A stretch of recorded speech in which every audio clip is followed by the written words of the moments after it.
Fala VK, começando mais um episódio aqui. Hoje eu tô junto com a doutora Priscila. É um episódio que vai ser bem legal, contar um pouco da história dela. E a gente aproveitar esse espaço aqui para trazer histórias de advogados, de empreendedores e tudo que a gente consiga agregar aqui para nossa audiência. Vou deixar a doutora Priscila se apresentar melhor, porque nada melhor do que você mesmo, né, Pri? Se apresentar aqui para a galera, falar um pouco do que você faz, de quem você é. Primeiramente, obrigada pelo convite. É uma honra estar aqui, uma felicidade sempre. Priscila Machado, advogada, há quase 20 anos nessa vida, nessa caminhada.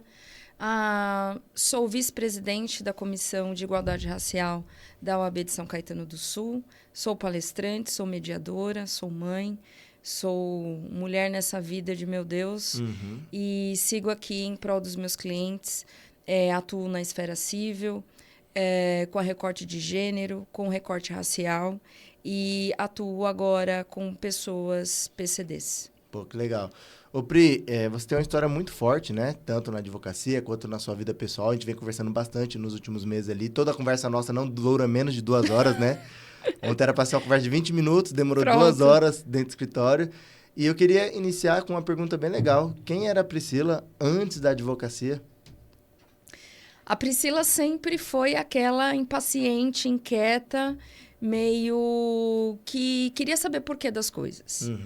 Mas eu também fui muito vulnerável. Então, eu vim de uma situação de abandono, onde sempre foi imputado para mim, para a família, né, que me adotou, que o estudo iria me trazer a outros patamares. Então, nessa inquietude de perguntar, questionar, etc., eis que caí na área do direito. Mas, na verdade, eu vim originalmente de uma área técnica. Então, eu fiz Senai, fiz curso técnico, né? Porque eu já tenho uma certa caminhada na vida. E aí, eu chego no direito. E aí, quando eu cheguei no direito, eu me realizei pessoalmente e profissionalmente. E tudo que eu tenho na vida veio dessa profissão. Isso. E aí surgiu a Advogada de Batom, né? Conta um pouquinho desse projeto que você criou, como é que surgiu esse nome também? Advogada de Batom era porque eu queria trazer um pouco mais do feminino. Legal. Por que a advogada não pode ser humana, não pode chorar, não pode se comover, não pode ter afeto?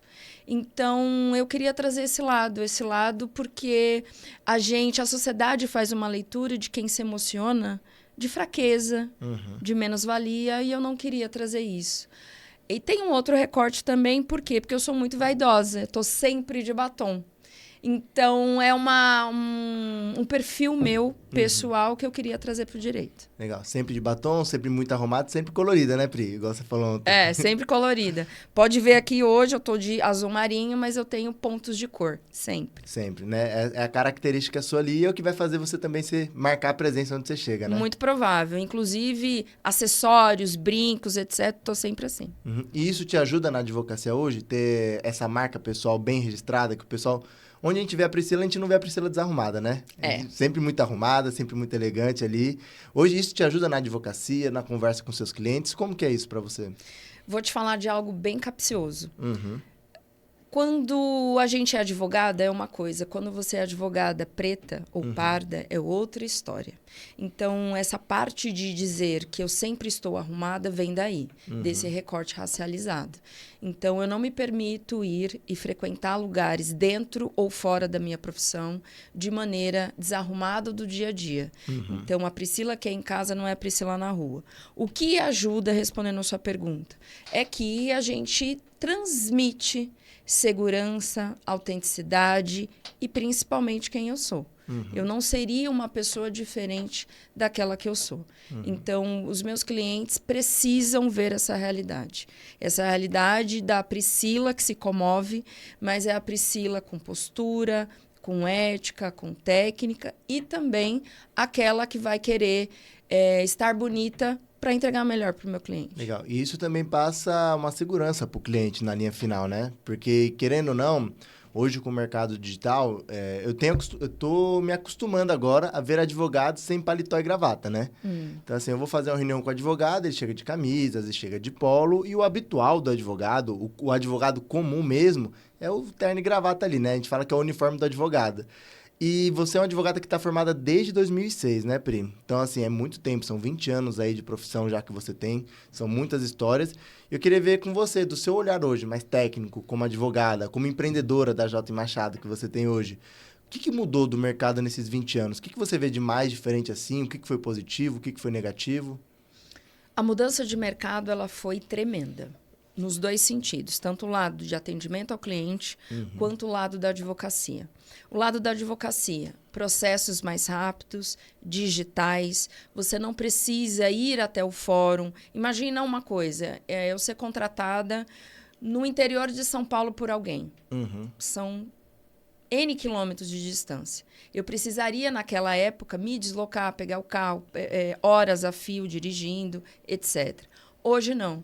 Hoje, na mesa do escritório, eu consigo ter acesso. A gente consegue fazer audiências online. Sim. Então, essa parte mudou muito. O dinamismo das ferramentas do Poder Judiciário e para o advogado. A gestão do escritório ficou muito mais fácil. Sim. O outro lado é o lado do cliente. O cliente daquela época era um cliente que mal sabia dos direitos. Ele não tinha acesso ao celular, ele não tinha acesso a uma inteligência artificial. Hoje, o cliente, ele liga já dizendo, eu quero isso, eu quero aquilo, e eu já pesquisei. Então, é um cliente que ele já chega muito mais... O nível de consciência muito maior, do que antes, né? Exato. E pensando até nessa modernidade que tem hoje, você acredita que isso facilita nesse atendimento ao cliente? Porque, assim, no passado, os clientes não tinham informação. Então, o que o advogado falava era lei, né? Então, o que o advogado falou está falado. Hoje, eles têm acesso à informação muito rápida. Joga no GPT, joga no IA, joga no Google. E eu vejo alguns relatos de clientes nossos que até reclamam assim, pô, o cara tá achando que é mais advogado do que eu. Você passa por isso também, do cliente querer dar pitaco no seu trabalho, do cliente, às vezes, querer te ensinar a trabalhar? Passo, mas eu não vejo com um olhar ruim. Eu penso o seguinte, toda vez que a gente eleva a régua, a gente melhora. Legal. Então, para eu entregar o melhor, eu preciso saber mais do que ele. Então, é ele todo o tempo ali me estimulando a crescer. E entre advogados. Então, eu não vejo com esse olhar dizendo, olha, eu acho que o cliente está querendo ser melhor advogado do que eu. Eu acho que até facilita a linguagem. Se ele foi pesquisar, quando eu usar alguns termos... Ele vai saber. Ele vai saber. E é aquela história, né? Você tem que criar casca para poder lidar com isso, né? Obviamente. E essa jornada que eu tenho de vida e de vida profissional trouxe casca. E antes de você ser advogada, Pri, eu tenho certeza que você tinha um tipo de pensamento e hoje você tem outro. Qual que foi o maior choque assim, que você teve no seu mercado no jurídico, como advogada hoje? Processo é feito de pessoas. Esse é o maior choque. E o segundo maior choque é ninguém procura advogado no gostoso, no mar calmo, azul, tranquilo. As pessoas procuram um advogado, especialmente de saúde, na urgência, chorando, para ontem, com o filho internado, com a esposa passando por um parto de emergência, para uma negativa. Então, o que mais choca, me deu essa sacudida na vida foi... Não é tudo aquilo que passam na faculdade. Na faculdade é coisa muito superficial. A vida prática é o cliente procura a gente na dor. Exatamente.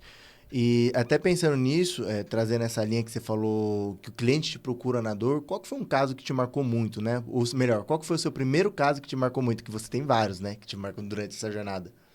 Posso elencar três. Três? O primeiro deles, eu não estagiei.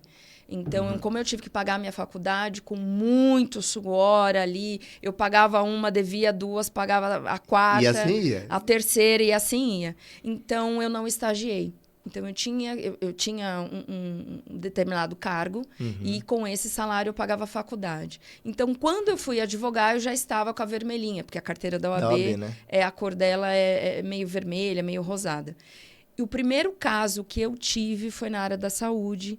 Foi um senhor que a gente foi procurado na quinta-feira. Ele tinha um agendamento na sexta-feira e o plano de saúde disse o seguinte: era uma cirurgia cardíaca, tinha que colocar um stent na coronária, né? E o stent nada mais é do que uma mola, como se fosse um dispositivo que ele abre a passagem, né? Para ter o fluxo ter um de fluxo sangue. sanguíneo melhor, né? Exato. E aí... como teve a negativa da colocação desse material, ele nos procurou para ter uma liminar custeando tudo. Então, já entrei... E esse foi seu primeiro caso? Primeiro, gente... Ou seja, a vida naturalmente te mandou pro direito da saúde, né? Precisou nem escolher, né? Não precisei. O segundo caso foi uma mãe que não tinha pensão para a filha durante muito tempo, o pai morava fora do Brasil, e a gente teve que fazer todo um aparato, a gente não sabia que voo que ele ia chegar, só sabíamos o dia. Eu fui no carro descaracterizado, dentro do carro um calor, na frente da casa dela, com a filha, o pai ia buscar a filha, para a gente intimá-lo para começar, então, a correr o prazo para a defesa, penhora, etc, etc. Então, esse caso foi bem emblemático, porque era uma situação muito vulnerável, fui atender ela e a filha nos fundos de uma igreja. Por quê? Porque na casa dela estava tudo mofado. Nossa. Então, era uma situação de extrema vulnerabilidade das duas, e foi um salto. A partir do momento que a gente conseguiu reaver esses valores de pensão, eu atuei muito tempo, né, na área do direito da família. Foi um caso bem emblemático. Ô, Pri, e aí aproveitando até essa pauta aqui, você repara que você não teve o ego de falar assim, vem no meu escritório. Não. Vamos num co-work ali pra gente poder conversar. E hoje eu vejo que muitos advogados, obviamente, hoje você tem uma estrutura que te permite fazer isso, mas você não está no começo da sua advocacia, você está com 20 anos.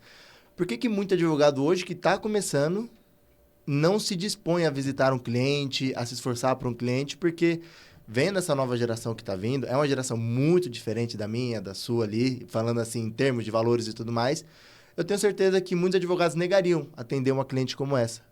Pela vulnerabilidade que ela tem, pelo lugar de atendimento, até mesmo por não se sentir confortável em visitar o cliente. O que te motivou ali dar esse passo para frente, né? Falar assim, cara, eu vou te atender onde você está, vou te ajudar, vamos dar um jeito aqui. Primeiramente, eu acho que as pessoas pensam no processo em si. Elas não pensam nas pessoas. Voltando à minha resposta anterior. As pessoas fazem processos. Quando a gente vê as pessoas, a gente vê a transformação. E o direito, ele tem o viés social. Então, não é o processo pelo processo, os honorários pelos honorários. E eu penso que eu preciso fazer a transformação. O lugar onde eu cheguei e da onde eu vim, não era para eu estar nesse lugar. Eu já fui, inclusive... era uma senhora muito idosa, eu já fui na casa dela pegar documentos em pastas, porque ela não sabia o documento que eu precisava. Caramba. Então, esse olhar que a gente tem que ter, humano... Hoje, muito se fala da advocacia humanizada. O que é humanizado? Porque a partir do momento que a gente faz a transformação na vida do cliente, esse é humanizado. Humanizado não é um café, humanizado não é colocar emoji no WhatsApp. Humanizado de verdade... Humanizado não é só mandar um áudio, né? Mandar o áudio. Tô humanizando aqui, gente. Vou mandar um áudio pro cliente aqui, chamando ele pelo nome. Não, isso não é humanizado. Isso é o mínimo, né? Esse é o mínimo de educação e utilizar as ferramentas que temos hoje. Sobre essa nova geração, é uma geração que tem a internet nas mãos, o telefone celular, mas as relações interpessoais estão falhas, né, nesse sentido. Então, eu acho que essa é a mudança que a gente quer ver. As pessoas no tete-a-tete, no olho a olho. E até aproveitando essa parte de humanização, que é algo que a gente prega muito para os clientes, né? Porque quando você tem esse tato com o cliente, é natural que ele nunca mais troque, né? Exato. Uma vez que você tá... É igual contador, né? Se o contador fazer tudo direitinho, você não troca mais de contador. Se o advogado for bom, te atendeu uma vez, você também não troca de advogado. E eu vejo que o mercado hoje está tendo uma troca muito fácil de profissionais, né? E talvez seja essa falta de humanização. Seja essa produtização, né? Tratar cada cliente como um produto, cada cliente como mais um processo no escritório, mais uma venda, né? Eu vejo advogados aí comemorando venda. E antigamente não era isso. No seu caso, como a gente conversa, você não comemora a venda, você comemora que você está atendendo mais um cliente, que você está ajudando mais um cliente ali. E aproveitando até esse tópico aqui, você falou muito dessa área de família, né? Que você começou com a área da saúde, depois você focou na área da família e hoje novamente está na área de saúde, né? Como que tá sendo como que foi essa transição? Porque ela já aconteceu, né? De você não abrir mão, mas você se dedicar mais hoje para a área da saúde do que para a área da família no passado. Tem um viés muito particular meu também, as histórias de vida. Essa você não sabe. Meu pai foi PCD. Essa é nova. Essa é nova. Meu pai foi PCD. Meu pai ficou cego depois de um acidente de trânsito muito grave. Nessa época eu tinha 14 anos de idade, eu estava entrando no Senai. Ali eu vi o quanto ele foi vulnerável, ficou vulnerável, a gente não sabia lidar com a situação. E aí o quanto eu cresci nessa época, eu tive que amadurecer muito nesse período. E como foi essa transição de carreira da área do direito da família para a área do direito de saúde, inclusive atendendo pessoas PCDs também? Foi da seguinte maneira, eu fazia divórcios, ações de alimentos, pensão, regulamentação de guarda. Essa era a sua praia, né? Essa era a minha praia. Essas mesmas famílias, pouco tempo depois, começou a dizer, doutora, é o cliente fiel, doutora, o meu filho foi diagnosticado com tal transtorno. Estou passando por tal coisa. Minha mãe teve uma negativa de plano de saúde. E isso começou a pipocar. Tem alguns motivos. Os diagnósticos aumentaram, o acesso à população ao convênio médico, né, também aumentou e a população tem envelhecido. Então, isso fluiu de maneira natural e eu passei a atender os mesmos clientes, mas em outras demandas. Entendi. Então, isso acabou sendo... Embora na vida pessoal eu tivesse uma pessoa PCD na minha casa, e é muito cruel. Essa pessoa normalmente é invisibilizada, ela não tem acessos, ela se sente menor, diminuída, pequena. É um trabalho psicológico muito grande, né? Muito, Principalmente muito. quando você tem acesso a tudo e do nada você não tem mais o mesmo padrão de vida. O caso dele, ele não nasceu com a cegueira, ele a adquiriu. Então, imagina você passar anos da sua vida produtivo, trabalhando, vendo, cozinhando e, de repente, você Não poder vê, fazer mais no nada. mínimo, as coisas da sua casa, você não pode mais. Que doideira, né, Pri? Isso aconteceu na minha casa, foi terrível.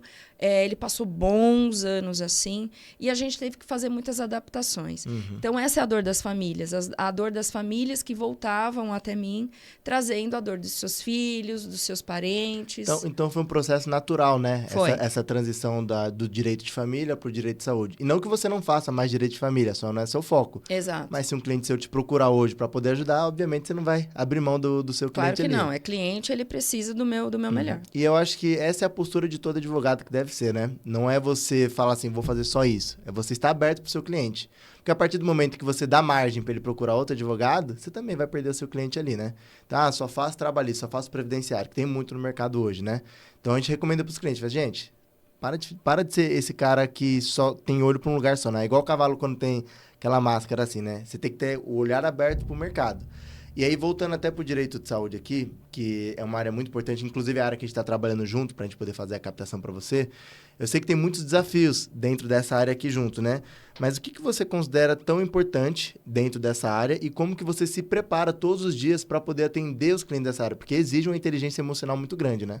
Existe 3 vieses, eu penso. A inteligência emocional, você precisa estar muito bem preparada, porque são casos de erro médico, são casos urgentes, emergentes. Você precisa, a todo tempo, lidar com a dor da família. Não é o direito pelo direito, é a dor da família. Para o advogado, não é no meu caso. Tá. É um processo. Para aquela família, é a vida daquele ente querido. Esse é o primeiro viés. O segundo viés é o viés técnico. No direito, eu brinco que é muito semelhante ao do médico.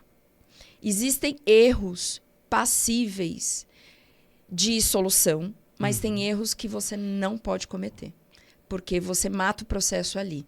Então, tecnicamente, a gente precisa estudar demais. E o terceiro item é lidar com a urgência sempre. Então, eu estou no meu escritório, eu planejei o meu dia, eu vou para uma reunião, eu vou fazer um atendimento, de repente eu recebo uma ligação, um WhatsApp, o pessoal, né, do atendimento do escritório, doutora, acabou de ligar um cliente que está passando por isso, isso e isso, e como que a gente lida? Eu falei, para tudo, desmarca e eu vou atendê-lo. É isso. Então, esse é o tripé. A gente precisa lidar com a técnica, com o emocional e com o fator urgência. Sempre, em todos os casos. Entendeu? Legal. E isso é importante da sua equipe estar bem alinhada com você sobre isso, né? Porque se você é uma líder que sua equipe não enxerga o direito da saúde dessa maneira, um desses tripés sempre ia falhar. Primeiro que as pessoas nem estariam comigo. Para começar, né? Para começar, não estariam. Primeiro que todo mundo tem que ter o mesmo valor. A base é igual. Não é coincidência, tá? Todas as pessoas que trabalham comigo são mulheres. Eu vejo a mulher, sim, com um recorte de estudar mais, se esforçar mais. Uma delas é mãe, Pô, que né? legal. Então, a gente sabe o quanto a gente se doa. E todo mundo precisa estar alinhado. Desde do primeiro contato do cliente até a entrega do processo ou a finalização dele. Então, todos recebem o mesmo treinamento, que é a tal humanização que a gente falou. Legal. Pri, e aí, só dando um parênteses aqui da nossa conversa de direito de saúde, eu queria falar um pouco dessa Priscila empreendedora, né? Não foi algo que a gente combinou de trazer aqui, mas eu queria aproveitar essa pauta. Como que é hoje você ser uma empreendedora, mulher, liderando outras mulheres no mercado que a gente não... A gente sabe que a maioria é mulher, né? Que você como trouxe esses dados para mim ontem.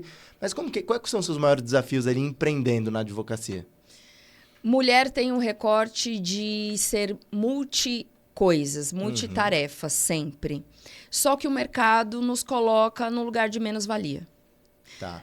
A mulher estuda mais, se esforça mais. Aquela que escolheu ser mãe, ela se divide em 3, 4 períodos no dia para lidar com tudo. Mas o meu recorte qual é? Poxa, se eu lido com transformação social, eu tenho que trazer perto de mim as minhas, os nossos, os meus. Pensar como um clã, como um grupo que se autossustenta. Então, se eu tenho que contratar alguém, por que não contratar alguém mulher? Por que não contratar uma pessoa trans? Por que não contratar um PCD? Por que não contratar alguém dos povos originários? Uma pessoa negra? É o acesso de todos. E eu penso o seguinte, a gente tem que estar num ambiente plural. Tá. Pessoas que vieram de lugares diferentes, pensam de maneiras diferentes e vão olhar para tudo isso de maneira diferente. Vamos pensar juntos. Esse lugar no mercado da mulher, especialmente falando, nos coloca o seguinte. Muitos, quando vão contratar, pensam assim... Será que ela vai ter filho? Será que ela vai ter licença maternidade? Será que eu vou perder dinheiro aqui com 6 meses nesse ato dessa pessoa trabalhando? Não, a gente é de verdade. Como eu te falei, no escritório eu só trabalho com mulheres. E essa pergunta que muitas empresas falam, você pretende ter filhos? As mulheres sabem. Que é discriminatório. Por que essa pergunta está sendo feita? É discriminatório. Então, é uma realidade minha, eu vivi e vivo isso na pele o tempo todo. Pô, legal. E é bom você trazer essa visão para as pessoas, porque assim, você tem um escritório bem estruturado hoje, né? Um escritório que está crescendo cada vez mais. E esse projeto que a gente está fazendo é para crescer ainda mais em outra área, né? Exatamente. E isso é bem motivador, até para outras pessoas. Como você é líder de uma comissão, né? Igual você mencionou. E até queria que você desenvolvesse um pouco mais sobre esse trabalho que você faz ali na OAB, como que ele funciona hoje, como que as pessoas podem ter acesso a você ali para você poder trazer esse incentivo lá dentro da OAB, né? Dentro dessa comissão que você participa. Primeiro, dar uma saudação à doutora Ethel, né, minha presidente, o presidente João Paulo, da OAB São Caetano do Sul. É um trabalho de lidar com formiguinha. O trabalho social que a OAB faz é muito grande. Quando a gente fala com recorte social... O recorte racial e social, a gente está trazendo os vulneráveis, que nunca foram vistos. Eu, na minha infância, nessa vida aí de estudos, eu sempre vi o seguinte, por que outras pessoas avançam tanto e eu tenho que fazer um esforço muito maior para sentar na mesa, para estar ali? Primeiro você chega, só que você continua invisível. Aí você vai subindo nessa escada e você continua invisível. O papel da OAB é dizer para esse jovem que está vindo da faculdade, existe uma comissão. Existe uma comissão que enxerga todas essas vulnerabilidades da história dele, dizendo, a gente pode, a gente consegue. A gente vem de uma história muito de dor, mas a gente não pode ficar ali. Entendi. O mundo está aí.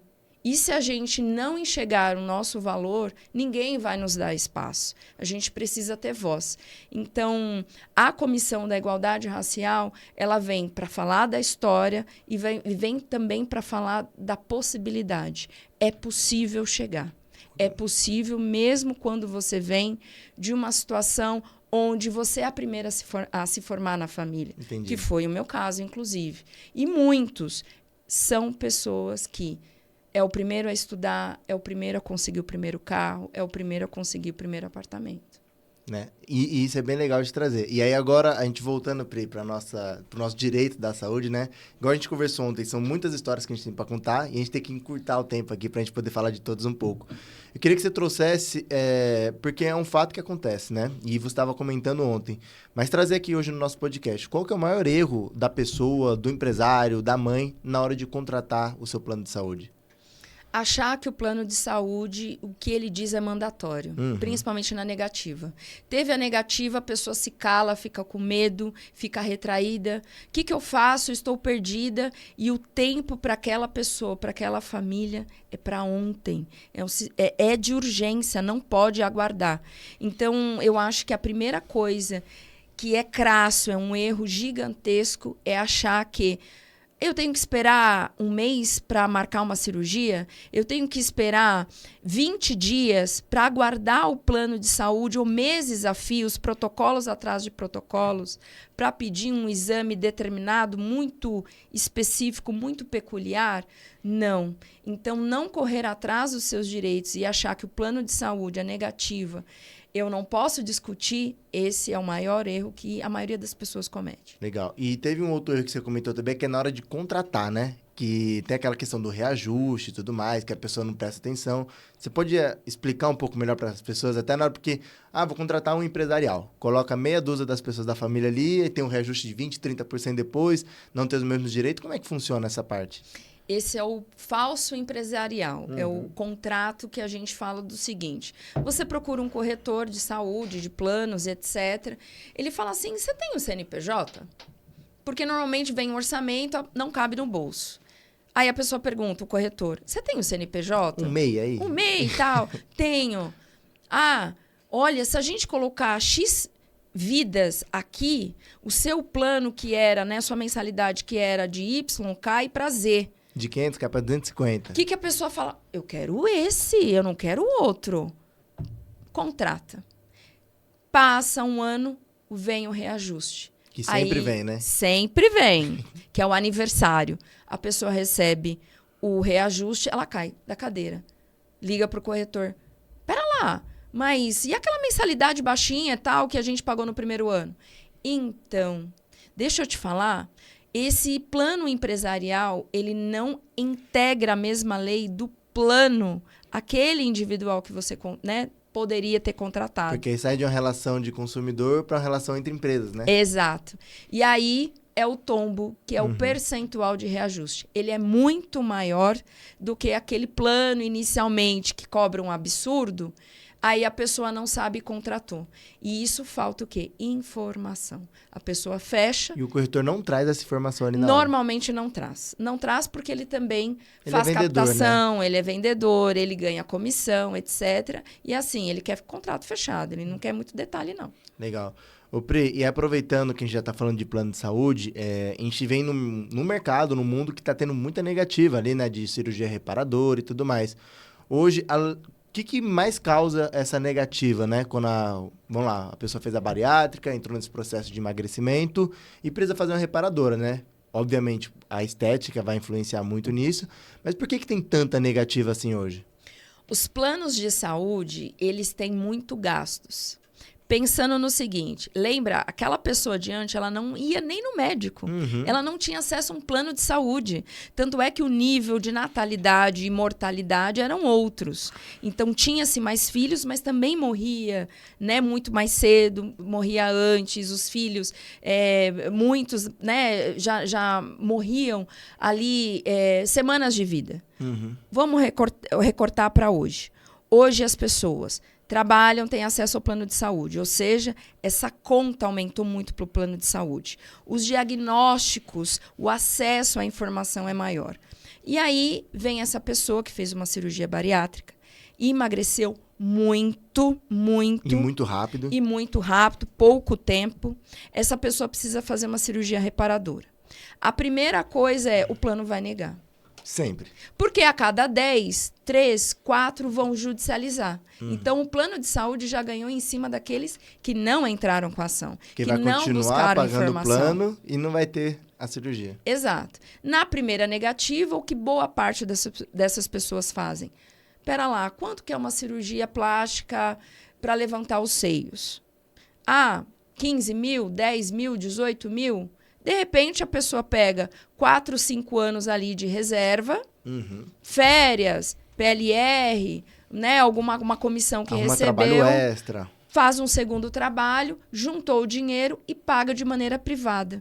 Por quê? Porque a pessoa acreditou naquela negativa do convênio. Ela não tem a informação de que, com um laudo médico especificando a necessidade dela, os motivos pelos quais ela precisa fazer aquela cirurgia, a gente, judicializando, consegue sim obter sucesso para conseguir essa cirurgia reparadora. E não só nessa área, tá? Pernas, braços, costas, seios, barriga. Onde tiver excesso de pele ali, ela tem direito de fazer a cirurgia. Principalmente quando o médico que a assiste, né, que a acompanha, faz esse laudo mais elaborado. E uma dúvida, a gente mencionou de várias partes do corpo da cirurgia. São várias judicializações que precisam ser feitas para cada área do corpo? Ou uma vez que você consegue para, sei lá, para o seio, você já consegue para os braços, para as pernas? Ou é um processo separado de cada um? Tudo vai depender do laudo médico. Se aquela pessoa tem recomendação e o médico coloca no laudo e especifica que são 3 regiões e esclarece quais são os motivos, a gente consegue judicializar com o mesmo laudo. Não precisa ser cirurgias diferentes, processos diferentes. A gente consegue unificar. Mas precisa partir do médico essa informação, né? Exato. A indicação clínica e médica precisa ser a mesma, ou seja, estar no mesmo laudo. E precisa ser o médico do convênio? Não, esse também é um outro ponto de atenção, gritante. As pessoas acham que por elas terem um plano de saúde, o médico precisa ser do plano. E não precisa. Não precisa. Doutora, eu fui no médico do SUS, ele me recomendou, tem um laudo dele, pode? Ele é médico, pode. Eu tenho um médico particular, ele laudou, pode? Pode. Eu tenho um médico do plano de saúde, pode ser ele? Desde que seja um médico capacitado. Com CRM ativo. É óbvio, né? Questões aqui óbvias, mas precisam ser ditas. Sim, desde que esse laudo seja muito bem detalhado, dizendo, por exemplo, que essa pessoa está acompanhada desde o ano tal, passou por tais vias médicas, clínicas, passou de um MC de tanto para tanto, e, portanto, hoje tem tais prejuízos. Sim, a gente consegue ter e atender a qualquer público, tanto do SUS, do médico particular ou do convênio médico. Legal. E aí a gente falou bastante do médico e eu queria falar do laudo também, né? Da importância do laudo, né? Porque tem muito laudo que é negado ou o convênio nega porque acha que a cirurgia é só para a parte estética. Qual que é o detalhe que o cliente tem que ter, que o médico tem que ter na hora de enviar esse laudo ali para o convênio para poder aprovar essa questão da cirurgia, da reparadora? É um laudo detalhado. Inclusive, muitas vezes as pessoas não sabem que esse laudo ele influencia e muito a judicialização, porque quanto mais ele tiver recheado de detalhes clínicos, médicos, inclusive de como o paciente se apresenta mentalmente e emocionalmente. Porque, veja, se você pega uma pessoa de 150 quilos, hoje ela tem 80, 75 quilos, ela perdeu muito peso, como que está o psicológico dela? Porque as peles, por mais que a pessoa faça academia, faça, né, toda a pele, ela vai cair. Por conta, a perda de peso é muito grande. Com isso, ela começa a não ir na praia, ela começa a não sair de casa, ela não usa uma roupa curta. Então, quando a gente fala de laudo médico, inclusive o laudo médico feito por um psiquiatra, porque ela não se enxerga, às vezes, com aquele corpo. A gente fala, né? Existe a nova roupagem. E a gente mudou o problema da obesidade para o excesso de pele. Entendi. E ela se sente inibida, ela tem prejuízo de toda a ordem, inclusive socialmente. Ela não sai de casa, ela não põe uma roupa curta. Não tem vontade de trabalhar, não tem vontade de ir para os lugares. Exatamente. Então, isso é primordial. Então, esse laudo ele precisa estar muito bem redigido. Não é só aquela receitinha médica. Indicação para Não. Ele precisa dizer os motivos pelos quais aquela pessoa necessita. Isso você, como advogado, orienta ali o cliente na hora de pegar esse laudo com o médico? Como que entra o seu trabalho nessa parte? Por exemplo, o cliente teve a negativa do convênio. Onde que entra a J. Machado? A maneira preventiva, que é a melhor dos mundos, é o cliente nos procurar antes. Doutora, olha, eu fiz a cirurgia bariátrica, tenho a necessidade de fazer uma reparadora. Ela sabe da necessidade dela. E aí, o que eu faço? Tenho, né, N laudos, obviamente, né, tampando o nome, né, os dados ali, a LGPD, etc. Olha, tenta verificar com o seu médico esses detalhamentos. E aí eu leio para a pessoa, etc. Eu recorto trechos. Olha, isso daqui ajuda, isso daqui... Claro, né? Cada médico com seu paciente, detalhando e direcionando para aquela pessoa. Mas sim, a gente dá um norte, uma orientação para que ele seja mais assertivo e quando ele traga o laudo, já esteja mais redondinho para a gente judicializar. E se mesmo com esse laudo tiver negativa, aí que entra a judicialização, certo? Sim, o que a gente pede primeiro para o paciente? Sempre entrar em contato com o convênio, pedindo a formalização dessa negativa. Porque ele chega dizendo o seguinte, o plano negou.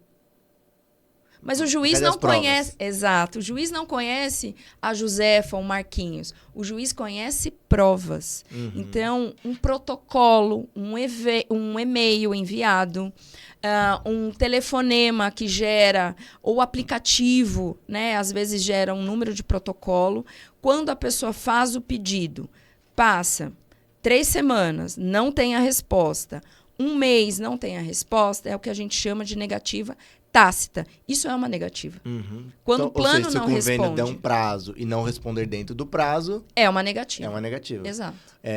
Para o juiz, já considera uma negativa? Sim. A falta de resposta, a falta de maioria deles posicionamento? já considera sim. A jurisprudência tem visto isso como uma negativa. Tá, legal. E isso é importante, porque muito cliente não sabe, né? Às vezes ele faz a solicitação, fica 10, 15, 30, 2 meses sem resposta, tá lá esperando a resposta até agora, sendo que já foi negado, né? Tem cliente que fica anos aguardando. Troca, às vezes estava num convênio empresarial por conta da empresa que é contratado, CLT, ele muda, tem nova negativa, ele fala, não é para mim, não é para eu fazer. E, às vezes, anos depois é que ele vai descobrir que aquelas negativas já eram oportunidades para ele fazer a judicialização. Caramba, é bastante coisa, né? É bastante coisa. E quando tem aquela negativa que o convênio fala, isso aqui não está no rol da ANS, né? Encerra a discussão, é algo que dá para correr atrás? Como é que funciona essa questão? O bendito rol da ANS. Quem é família típica, quem é PCD, quem já passou por uma situação oncológica sabe o que é o rol da ANS. O rol da ANS normalmente é uma lista de procedimentos, ela é atualizada todo ano, tá? Normalmente acontece isso no início de cada ano. Ela é atualizada por quê? Porque são procedimentos que os convênios precisam colocar ali no seu contrato e dar cobertura. Recentemente, foi colocado a discussão no STJ se essa lista é uma lista de exemplos de procedimento ou é um rol taxativo. Ou seja, se estiver na lista, o convênio cobre. Se não estiver na lista, o convênio não cobre. Essa discussão demorou muitos anos a fio. E aí, muita gente fala, e agora, doutora, como está?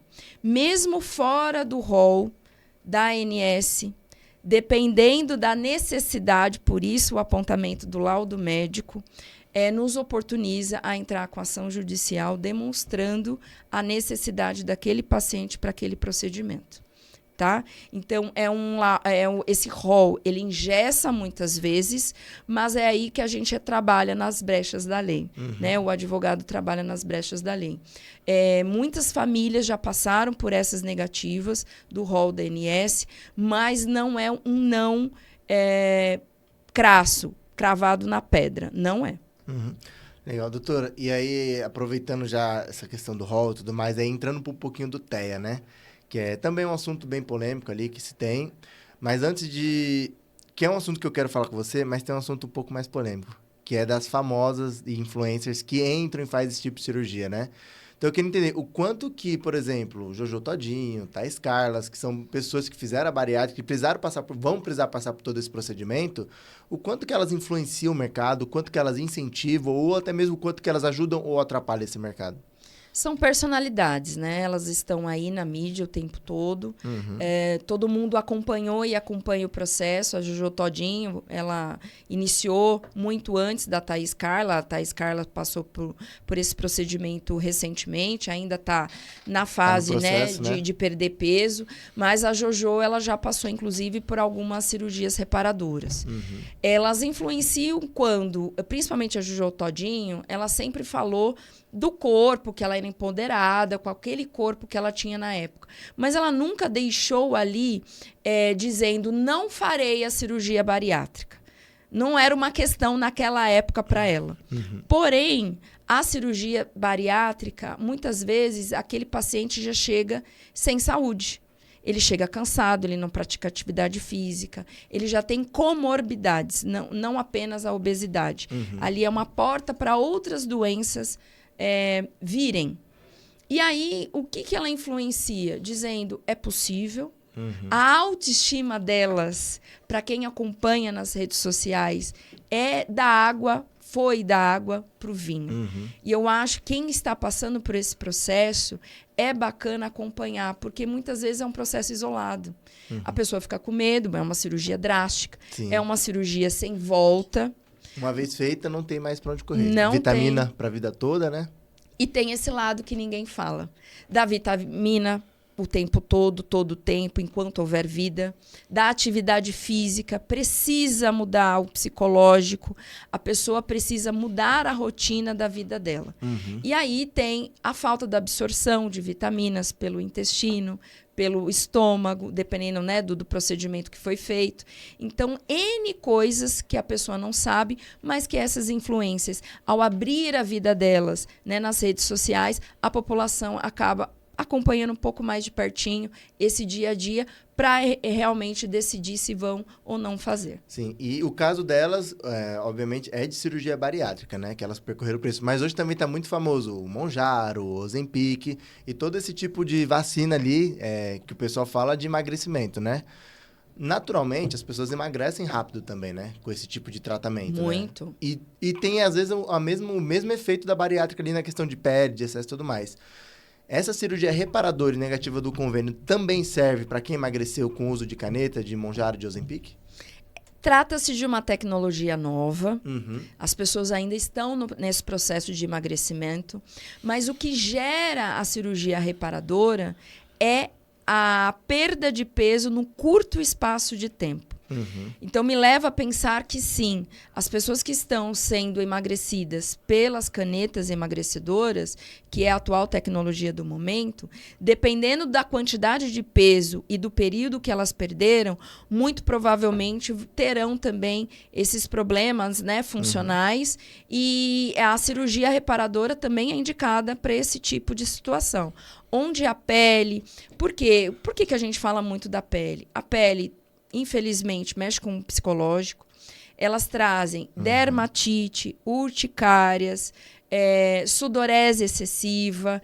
Então, são pontos que, dependendo da quantidade de peso que a pessoa perder com as canetas, muito provavelmente elas também terão que fazer as reparadoras. Uhum. E aí, no mesmo assunto aqui, da cirurgia reparadora, existe, além de tudo isso que acontece, né, no pós, tem a questão da vida pessoal, né? O que mais muda na vida pessoal da pessoa após uma cirurgia bariátrica? Isso que você perguntou é ouro. As pessoas não comentam sobre isso. Lembra das famílias que inicialmente, né, eu atendi, etc.? Uhum. Ouso dizer o seguinte, boa parte das famílias que eu atendi são afetadas, sim, pela questão da bariátrica. A cabeça da pessoa muda. Isso é o primeiro ponto. As relações interpessoais mudam. Muitas pessoas passaram a enxergar aquelas relações que não estavam fazendo bem para elas. Mas por que elas permaneciam ali? Porque estavam, de alguma maneira, por trás da obesidade, enfraquecidas. Eu não posso largar aquela pessoa, ela me aceita assim. Então, o psicológico, a partir da reparadora, a partir da cirurgia bariátrica, começa a trazer autoestima. Então, aquela pessoa, de alguma maneira, ela passa a enxergar aquela relação de maneira diferente. Então, esse é o primeiro ponto. O segundo, que também é muito cruel de falar, mas é realidade, é o seguinte: existem alguns efeitos colaterais da cirurgia bariátrica. E o primeiro deles, qual é? Aquela comida que a pessoa, né, ela tem uma redução de alimentação, de quantidade, ela passa a ficar mais tempo no estômago. E aí a pessoa, ela troca, eu não estou dizendo por todos, óbvio, né? Da comida, ela substitui pelo líquido. E ali, socialmente, ela come menos, mas bebe mais. E aí o perigo está... E não só água, né? Exato. E aí o perigo passa a ser as bebidas alcoólicas. Existe um percentual grande de pessoas após a cirurgia bariátrica que desenvolvem o alcoolismo, porque não comem mais, mas bebem mais. E aí, às vezes você tinha uma vida normal, você era acima do peso, mas depois você se torna uma pessoa alcoólatra naturalmente ali, como efeito colateral. Como efeito colateral. É um risco e ainda existe um recorte de gênero. Normalmente, as mulheres, o corpo feminino, ele é mais fraco para bebida alcoólica. Como o número de pacientes bariatricadas também é feminino, consequentemente, esse público que já era mais fraco para bebida alcoólica após a cirurgia bariátrica, tomou 2 long neck de cerveja, já fica ali num estado alterado. E aí tem esse recorte das mulheres. As mulheres também têm a tendência a beber mais depois. E, doutora, tem alguma maneira...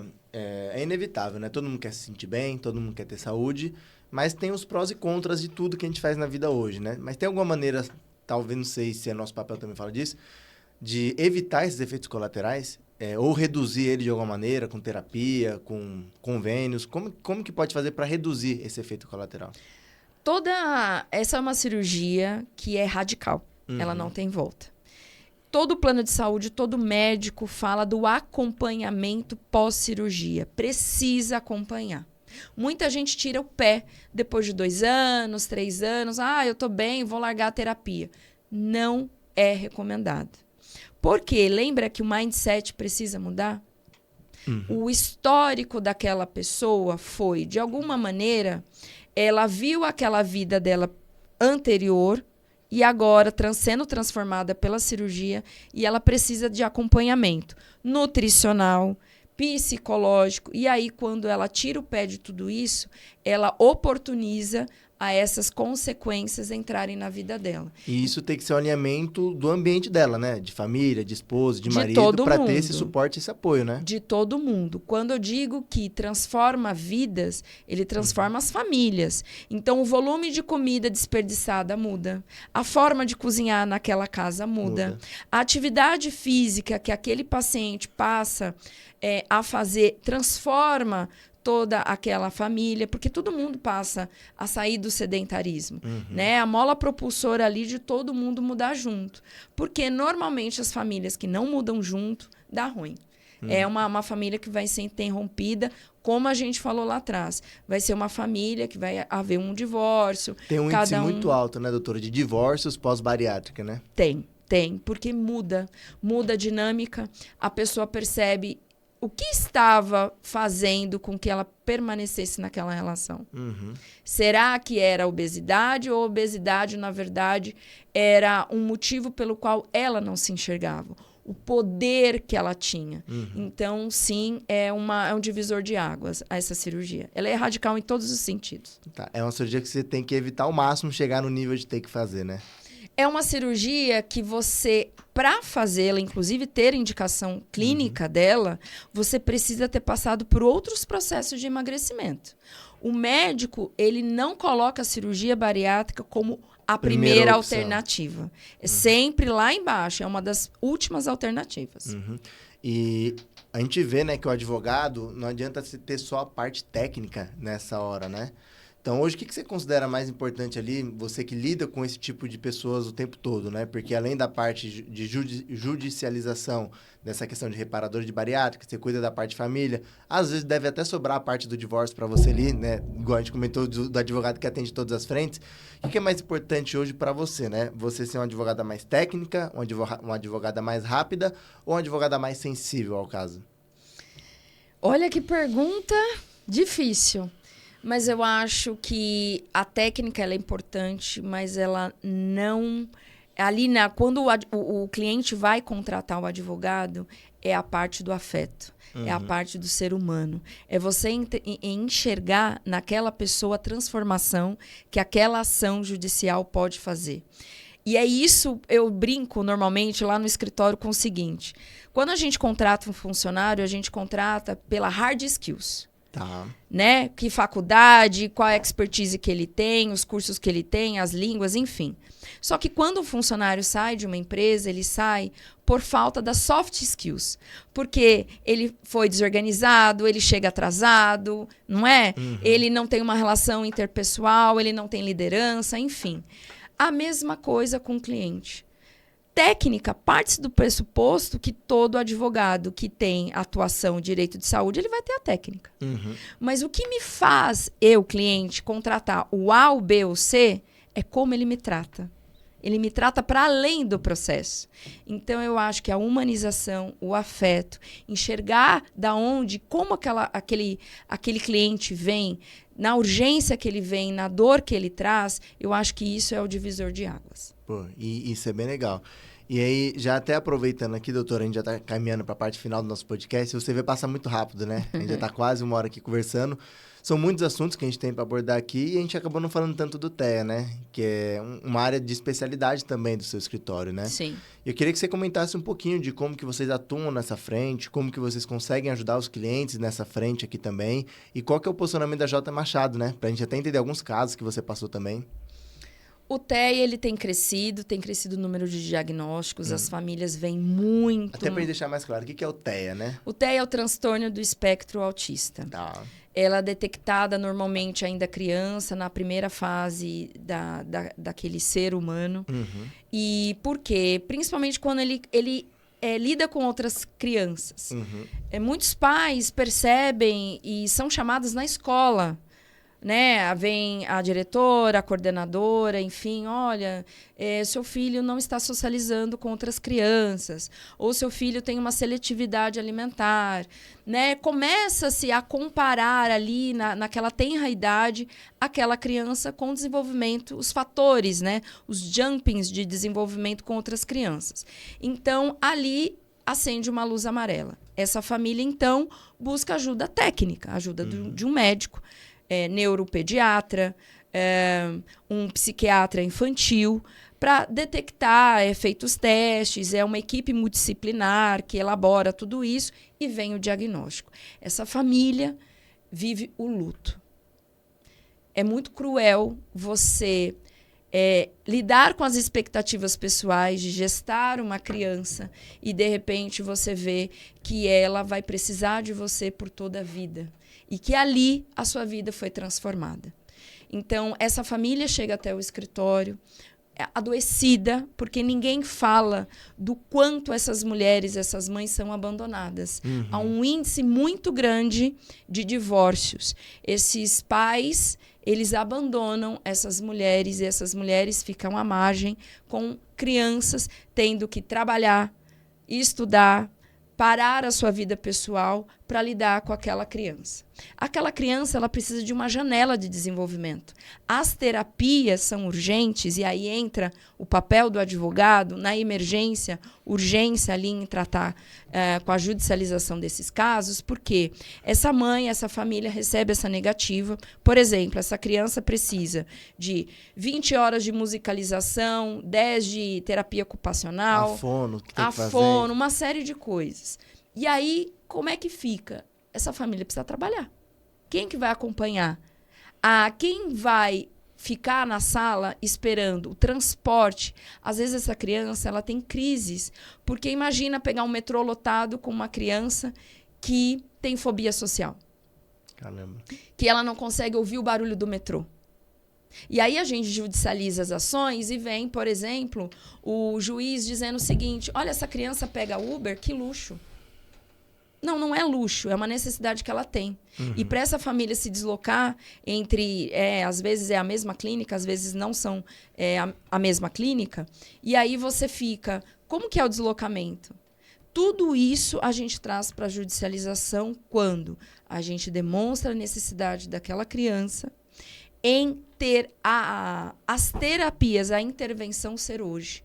Porque as terapias acontecendo agora, nessa primeira infância, vai trazer ferramentas para que esse ser humano se desenvolva. Muitos, inclusive, né, com uma ajuda, o suporte nível 3, que são aquelas crianças não verbais, aqueles adolescentes não verbais, ele consiga minimamente se desenvolver na vida pregressa dele, né? Trabalho, socialização. Eu me recordo, inclusive, de um caso que uma mãe, e me emocionou muito na época, ela me mandou uma foto, uma foto do filho dela dando um abraço no melhor amigo da escola. Depois das terapias, e a gente conseguiu fazer essas intervenções após a judicialização. Isso não paga, não tem preço. Não tem preço para as famílias e não tem preço para a gente no escritório. Como eu disse, a gente tem no escritório mulheres e a gente tem a tendência a ser mais sensível. Então, quando isso acontece, a gente fica bem sensibilizado. E é o trabalho bem feito, né? Sendo trabalhado, sendo conquistado. E esse tratamento é para a vida toda. Ninguém fala do TEA, da criança, do adolescente, aquele jovem adulto com TEA. Como que ele vai para a faculdade? Ele tem adaptações? Como que são essas adaptações? Ele precisa de um acompanhante terapêutico? Enfim, é papo para horas aqui. É para um outro podcast agora, exatamente, né, para falar só disso. Doutora, a gente está chegando no fim aqui do nosso primeiro episódio que a gente gravou. Foi bem legal a conversa. Eu, particularmente, aprendi bastante. Para esse novo projeto que a gente vai ter, vai ser de muita valia para a gente ali, né? Para a gente poder aplicar o conhecimento, buscar as pessoas que têm toda essa narrativa, todo esse problema e, obviamente, ajudar cada vez mais pessoas aí com negativas de convênio, que eu tenho certeza que a J. Machado é um dos escritórios mais indicados para poder resolver com todo o seu conhecimento, com toda a sua equipe. Eu queria que você deixasse um recado ali para o seu cliente, para as pessoas que te acompanham, para a gente poder finalizar. O cliente é sempre importante, então... Mas você pode falar direto com eles aqui agora. No coração, de coração para coração. Lá no fundo da alma deles agora. Cliente, para nós aqui, a gente trata de maneira artesanal, um atendimento personalizado. E o que eu posso falar é o seguinte: eu conheço a dor de vocês. Eu tenho um filho também neurodivergente e a gente sabe o quanto é a correria do dia a dia, mas eu particularmente detesto a palavra guerreira. Então eu falo para essa mãe solo, assim como eu, que a gente não é guerreira porque a gente quer. A gente está todo dia vivendo em prol do nosso filho. E o que toca aí, toca aqui em mim também. E eu só agradeço porque eu aprendo muito com vocês. E qual que é o Instagram para o pessoal poder te acompanhar? Advocacia J. Machado é o Instagram do escritório. E o meu particular é o Priscila, sem S, 2 Ls, Machado com 2 Cs, tudo junto. Tá mais fácil achar o do escritório, né? Mas é isso aí, VK. Se vocês gostou desse episódio, você já curte, já compartilha, que é um conteúdo de muito valor aqui.